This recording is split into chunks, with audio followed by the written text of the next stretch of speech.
Antysemityzm był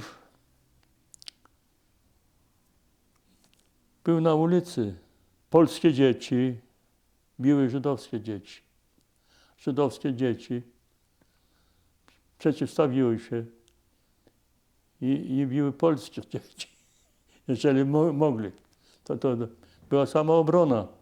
Chodziło się do ogrodu, nie do ogrodu Kracińskich, bo to był żydowski ogród.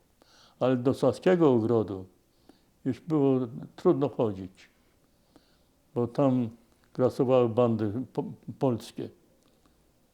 I po prostu to była zabawa, bić Żydów. Tak samo było, powiedzmy, na dzikiej plaży. To była dzika plaża pod mostem kolejowym. Bardzo dobra plaża.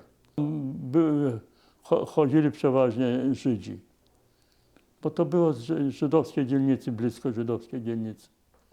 Ale od czasu do czasu po prostu bojówki polskie napadały na plażowników, napadali na Żydów. To się czuło antysemityzm. W naszej dzielnicy, jak chodziło się na ulicy, chodziło się paczką. Jakby my przyjaciele chodziliśmy tego grupą, powiedzmy 8 chodziło się na ulicę razem. To nadszedł policjant. On wiedział, kto chodzi. I pałką po głowie.